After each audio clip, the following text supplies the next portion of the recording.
রফিকুল ইসলাম মাদানী একজন ইসলামিক বক্তা এবং প্রতিবাদী কণ্ঠস্বর হিসেবে আমরা চিনি। তো তিনি সম্প্রতি দ্বিতীয় বিবাহ করেছেন। এ নিয়ে সামাজিক যোগাযোগ মাধ্যমে ট্রল এবং সমালোচনার ঝড় বইছে। ট্রল অথবা সমালোচনার বদলে আমাদের এইখানে ওনাকে সম্মান জানানো উচিত ছিল, ওনার সিদ্ধান্তকে সম্মান জানানো উচিত ছিল। কেন উচিত ছিল? আসুন ছোট্ট একটি আলোচনা করি। আমরা যারা রফিকুল ইসলাম মাদানীর দ্বিতীয় বিবাহ নিয়ে সমালোচনা বা ট্রল করছি, তারা অধিকাংশই কিন্তু ফ্রি মিক্সিং এ অভ্যস্ত। আর ফ্রি মিক্সিং এ অভ্যস্ত থেকে এই সমালোচনা আমাদের মুখে মানায় না।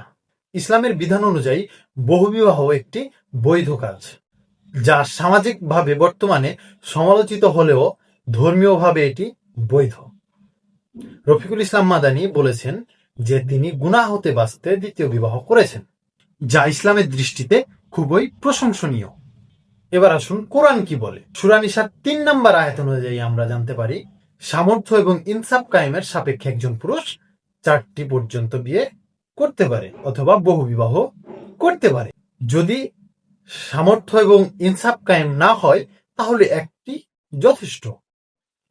এটি আল্লাহ তাআলার দেওয়া একটি আইনি অধিকার।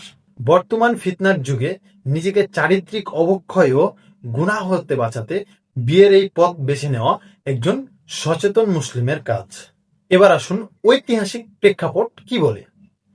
ইসলামের সোনালী যুগে সাহাবায়ে কেরাম ও খোলাফায়ে রাশেদিনের জীবনে বহুবিবাহ ছিল একটি অত্যন্ত সাধারণ এবং স্বাভাবিক বিষয়। তারা এই সুন্নাহর বিধানটি নিয়মিত পালন করেছেন। এবার আমি কিছু কথা বলতে চাই।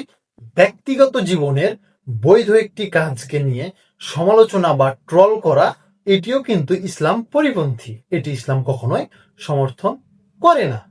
সামাজিক যোগাযোগ মাধ্যমে এটিকে নিয়ে ট্রল বা সমালোচনা না করে এটিকে সম্মান জানানো উচিত আমাদের।